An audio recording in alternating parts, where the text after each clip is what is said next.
जितने लोगों ने दर्शन किया गोपाल बाबा के, सब रोग से मुक्त हो जाते हैं। सब लोग बेटा गोपाल की जय जयकार करने लगे। इस प्रकार से राजा पुलसिंह के घर में रोज भीड़ लगी रहती थी। सभी लोग अपना जीवन बड़े आनंद और खुशियों के साथ बिता रहे थे। धीरे धीरे समय बीतते गया मेरे भाई। एक दिन की बात है, रानी हिरवा ने क्या किया, सुबह सुबह का समय था, अपने बेटा कुमार को गोदी में उठाई और घर के पीछे निकली। तो घर के पीछे मेरे भाई बगीचा था, घर के किनारे से उस बगीचा में कई प्रकार के पेड़ पौधा भी लगे हुए थे। और घर के पीछे किनारे में, घर के किनारे में एक सेमर का पेड़ भी लगा हुआ था और एक नीमर का पेड़ भी लगा हुआ था। पहले के समय में हर गोडों के घर में सेमर के पेड़ होते थे मेरे भाई घर के किनारे, क्योंकि जो सेमर का पेड़ होता है ना, उसी पेड़ के नीचे मेरे भाई जो होलराई देवी या जंगोदाई या गंगोदाई के नाम से एक स्थान होता था, 5 की लकड़ी में मोर के पंख का बना हुआ झंडा, वो सेमर के पेड़ में होता था। उसको को क्षेत्र में होलराई के नाम से मानते, होलराई देवी। और उसी सेमर के किनारे एक नीमर का पेड़ लगा हुआ था, मतलब दोनों पेड़ लगे हुए थे, दोनों की छाया हो रही थी। तो रानी ने क्या करी, अपने बेटा गोपाल को सेमर और नीमर पेड़ के दोनों के बीच में छाया में सुला दिया। और सुलाने के बाद घर के अंदर चली गई और अपना काम करने लगी। अब इधर हुआ क्या, धीरे धीरे सूर्यदेव निकला और सीधा ऊपर आया। लगभग 12 बजने लगे। कुपार बाबा सो रहा था, उसको धूप लग रही थी, घाम लग रहा था। कुपार बाबा बचने के लिए मेरे भाई अपना मुंह को इधर उधर लटका रहा था, लेकिन फिर भी वो बच नहीं पा रहा था। उसी समय प्रकृति की ऐसी कृपा हुई मेरे भाई, जहां पर कुपार बाबा सो रहा था वहीं पर एक काला नाग आया और गोपाल बाबा के पास आकर के अपने फन को ऐसा फैलाया और गोपाल बाबा के ऊपर छाता जैसे छाया करने लगा नागदेव। अब गोपाल बाबा वो नागदेव की छाया में सो रहा है और नागदेव फन फैला के छाया कर रहा है। कहाँ, राजा पुलसिंह के घर के पीछे सेमर पेड़ और उमर पेड़ के नीचे। अब रानी काम में इतनी व्यस्त थी कि रानी कुछ समय के लिए अपने बेटा गोपाल की याद भूल गई थी, काम में लगी हुई थी। कुछ समय के बाद में रानी को याद आई, अरे बोले मैं तो अपने बेटा गोपाल को घर के पीछे सुला के आ गई, याद भूल गई हूँ, चलो बोले जाके देखती हूँ। तुरंत रानी हिरवा घर के पीछे निकल के देखती है तो क्या देखी कि नागदेव फन फैला कि गोपाल बाबा के ऊपर छाया कर रहा है। रानी देख के घबरा गई कि मेरे बेटा गोपाल के ऊपर तो नागदेव खड़ा है। कैसे, अरे देख भोजन रानी घबराई, रानी घबराई, अरे जोर जोर से तब चिल्लाई,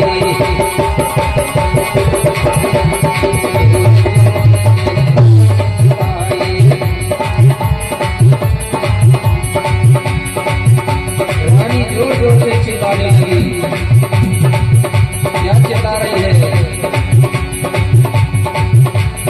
ये तारा देवे तो मैं करो सहाई,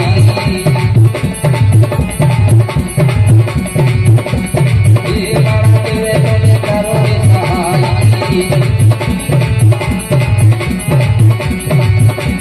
ये वेदन की जाने बचाई। रानी घबरा गई और जोर जोर से चिल्ला गा रही है। ये बात में बोले करो रे सहाय, करो रे सहाय।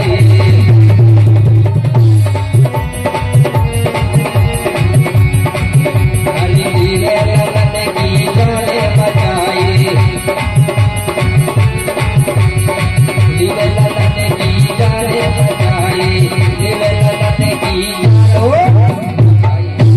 रानी घबरा गई, जोर जोर से चिल्ला रही है, हे बड़ा देव मेरे बेटा कुपार की रक्षा करो, मेरे बेटा कुपार के ऊपर नागदेव खड़ा है। जैसे रानी ने जोर जोर से चिल्लाई, सुनते आवाज नाग भागा तुरतई, और तब रानी ने ललन को उठाई लाई। जैसे ही रानी ने चिल्लाई तो नागदेव अपने फन को समेट करके वहां से तुरंत भाग गया। जैसे ही नागदेव भागा तो रानी दौड़ी और अपने बेटा कुपार को गोदी में उठा लिया। वो लाड़ दुलार करने लगी और घर के अंदर चली गई और अपने बेटा कुपार की रखवाली करने लगी। इस प्रकार से रानी रोज अपने बेटा की रखवाली कर रही है, अपने बेटा की सेवा कर रही है और अपना समय बिता रही है। धीरे धीरे आगे चल के हुआ क्या, कुछ दिनों के बाद में कुपार बाबा धीरे धीरे दिनों दिन बड़ा होने लगा। कैसे बड़ा हो रहा है, दिनों दिन बढ़ने लगा कुपारा,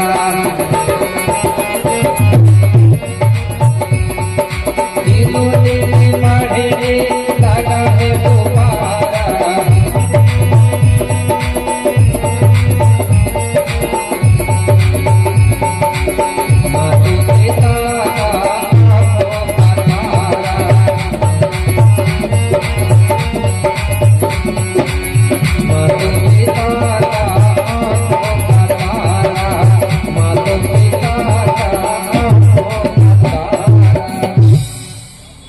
धीरे धीरे कुपार बाबा दिनों दिन बड़ा होने लगा। आगे चल के इतना बड़ा हो गया कि वो धीरे धीरे चलने लगा, चलना सीख गया। जब कुपार बाबा चलने लगा तो एक दिन रानी हिरवा ने अपने बेटा कुपार के कमर में एक घुंघरू बांध दिया। क्यों? कि मेरा बेटा जब चलेगा तो कमर की घुंघरू छन छन करके बाजेगी तो मेरा बेटा कुपार अच्छा लगेगा। ये सोच के रानी ने कमर में एक घुंघरू बांध दिया। तो जब कुपार बाबा चलता था तो कमर की घुंघरू छन छन करके बाजती थी। रानी ने एक दिन क्या किया, एक दिन पाँव में ढेर सारी घुंघरू बांध दिया, घुंघरू वाली पायल पहना दिया। अब कुपार बाबा जब चलता था मेरे भाई तो पाँव की पायल की घुंघरू बजती थी, कमर की घुंघरू छन छन करके कुपार बाबा बड़ा अच्छा लगता था। पूर्वाकोट की सभी समाज समस्त प्रजा बड़ी प्रेम करती थी कुपार बाबा से। राजा का बेटा है, सभी बड़ी बात करते थे। कभी कभी उठा के गोदी में अपने घर ले जा लेते थे। कुपार बाबा बड़ा चंचल था, कभी छूट करके भागता था, गिर जाता था फिर उठ के भागता था। अगर कोई कहते थे कि बेटा कुपार नाच के बताना तो कुपार बाबा छोटा था, भोला भाला था, नाच के भी बताने लगता था। इस प्रकार से कुपार बाबा कभी सामने वाले घर के आंगन में जाके खेलता था, कभी बाजू वाले घर के आंगन में खेलता था। तो कुपार बाबा का जो जीवन है मेरे भाई, खेलते कूदते नाचते हुए बीत रहा था। सब लोग कुपार बाबा के नाम से गीत बना बना के गाते थे और अपना मनोरंजन करते थे, अपना समय बिताते थे। किसके नाम से? कुपार बाबा के नाम का गीत गाता था। कैसे गाते थे? वो कहते थे, अंगीना में हाथी कुपार बाजा तो पे जनिया चला ना, अंगीना में हाथी कुपार बाजा तो पे जनिया चला ना।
आज अंगना में खेले दूध की भाषा अपनी बोले दूध की भाषा अपनी बोले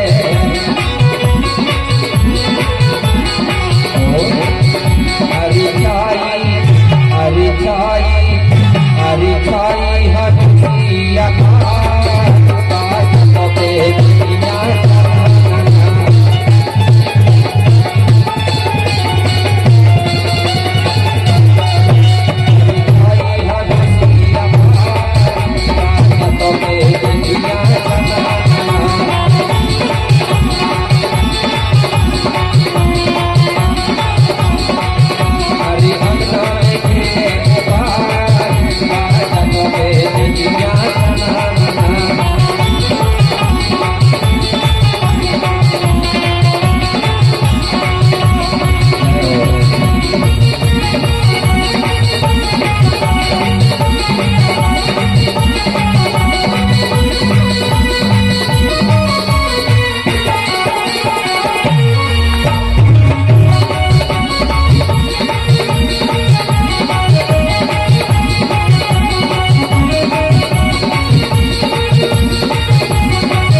इस प्रकार से गोपाल बाबा धीरे धीरे बड़ा होने लगा, नाचते खेलते कूदते हुए।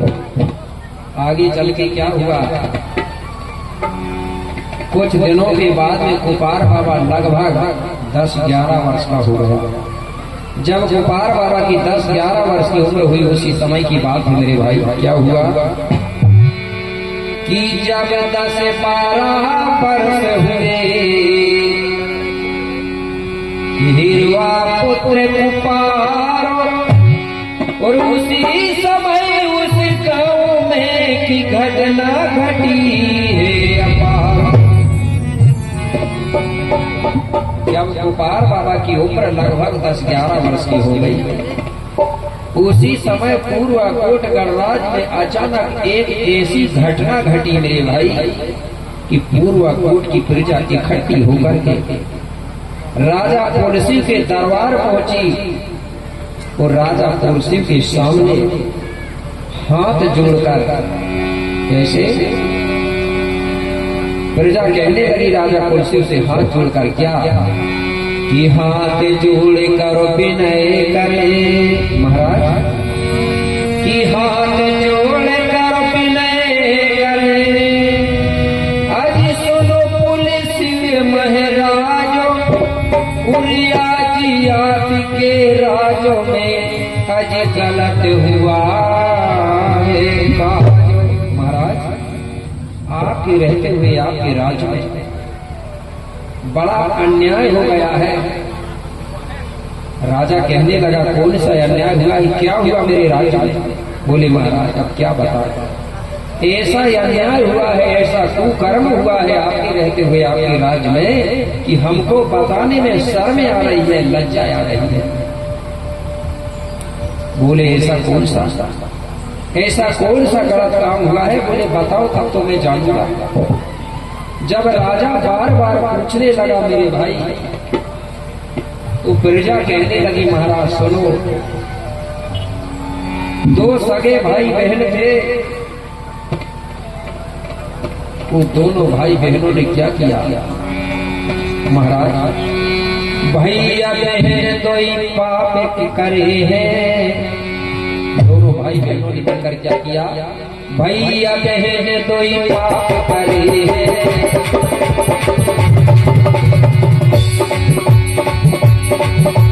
भैया बहन तो पाप करे हैं।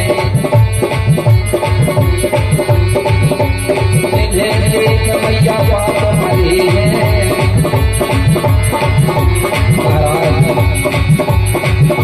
भैया बहन कोई पाप करे है, कोई पाप करे है राजा।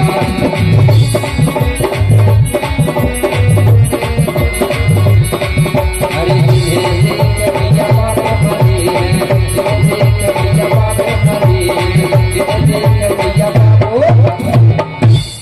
प्रजा कहने लगी महाराज, एक परिवार में सगे भाई बहन थे, दोनों भाई बहनों ने आपस में मिलकर दोनों पति पत्नी बन गए।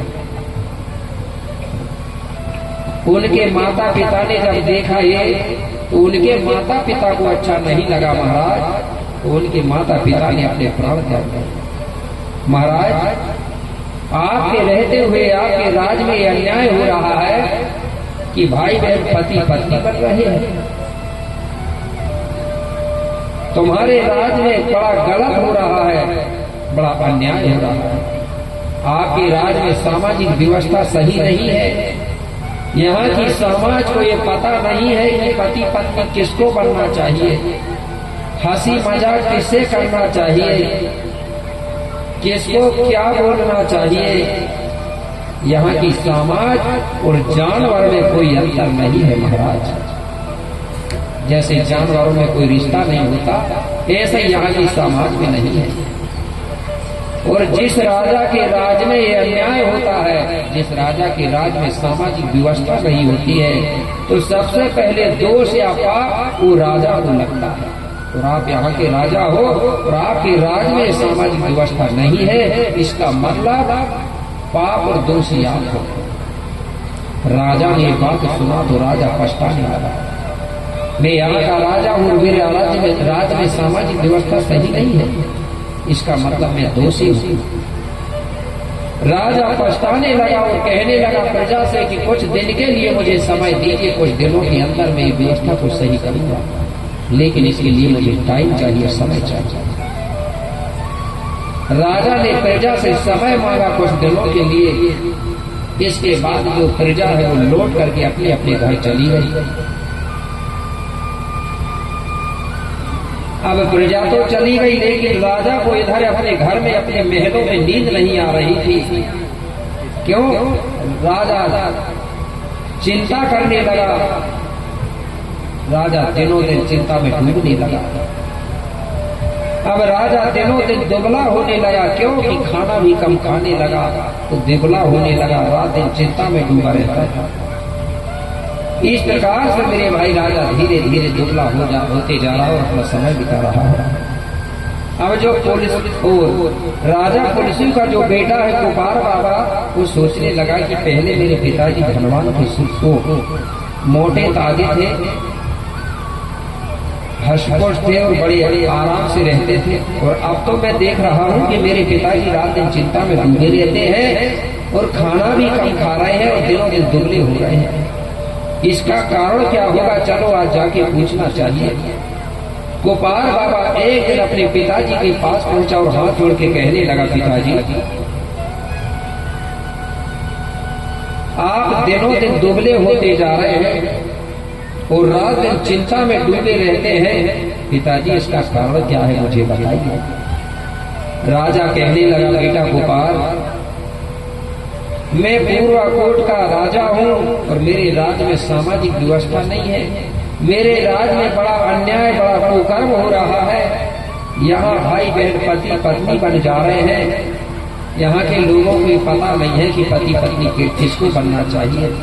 इस प्रकार से बड़ा अन्याय हो रहा है, इसलिए बेटा गोपाल में बड़ा चिंतित हूँ, बड़ा दुखी हूँ। अब ये व्यवस्था को कैसे बनाना चाहिए मुझे समझ नहीं आ रहा है। गोपाल बाबा कहने लगा, पिताजी आप चिंता मत करो, आपका जो काम है बोले उस काम को मैं पूरा करूंगा। क्यों कि मैं आपका बेटा हूँ। अगर पिताजी का कोई अधूरा काम रह जाए तो उसको पूरा उसके बेटा को करना चाहिए। तो मैं तुम्हारा बेटा हूँ, पुत्र हूँ बोले, इसलिए मैं तुम्हारा पूरा काम करूंगा। पिताजी ने जैसे ही सुना मेरे भाई तो मन ही मन में बड़ा खुश हुआ। मन ही मन में कहने लगा कि बेटा हो तो मेरे बेटा कुपार जैसा हो, जो अपने पिताओं का काम जो अधूरा है उसका पूरा करने के लिए कह रहा है। कहने लगा, बेटा क्या करना पड़ेगा? बोले, पिताजी आप मुझे आशीर्वाद दो, मैं आपका आशीर्वाद पाकर के सबसे पहले गोंडवाना भैया में भ्रमण करूंगा और सत्य और असत्य की खोज करूंगा। जब मुझे सत्य का ज्ञान हो जाएगा, इसके बाद मैं समाज के बीच में जाके समस्त समाज को सत्य और असत्य के बारे में बताऊंगा। पिताजी ने जैसे ये बात सुना तो कहने लगा, बेटा तुम समाज के लिए जा रहे हो तो हम माता पिता आपको आशीर्वाद दे रहे हैं, तुम जाओ और समाज के लिए सत्य असत्य की खोज करो और उसके बाद समाज को सत्य मार्ग बताओ। इस प्रकार से मेरे भाई राजा तुलसी और रानी हिरवा ने गोपाल बेटा को आशीर्वाद दे दिया। कैसे? कि आज्ञा पाते ही पिता से हर्षित भये कुपार और माते पिता के चरण में करके सेवा जोहार। गोपाल बाबा ने तुरंत अपने माता पिता के चरणों में प्रणाम किया, सेवा जोहार किया। क्यों? हमारी गोंडी संस्कृति में मैंने बताया ना, बार बार बता रहा हूँ कि हमारे जो बेटा बेटी होते हैं उनको प्रतिदिन सुबह सुबह अपने माता पिता के पैर पड़ना चाहिए, उनसे आशीर्वाद लेना चाहिए। तो जो लड़का या जो बेटा बेटी अपने माता पिता के पैर पड़ते हैं, आगे चल करके वो बड़े भाग्यशाली और किस्मत वाले होते हैं। ठीक है ना? अब जो नहीं पढ़ता ना कोई मतलब। तो मेरे भाई ये बात मैं आपको बार बार बता रहा हूँ, मैं नहीं बता रहा हूँ, मतलब पुरखाओं की बात बता रहा हूँ। नहीं तो आप कहेंगे गुरु जी, मैं उनकी बात को आपको बता रहा हूँ। हमारे पूर्वज कहते थे कि माता पिता और गुरु इनका करो सम्मान, और ये तीनों है देवता की नहीं कोई भगवान। ये भी कहते थे कि नहीं कहते थे? और माता पिता और गुरु किसके पैर पड़ना चाहिए हमको? माता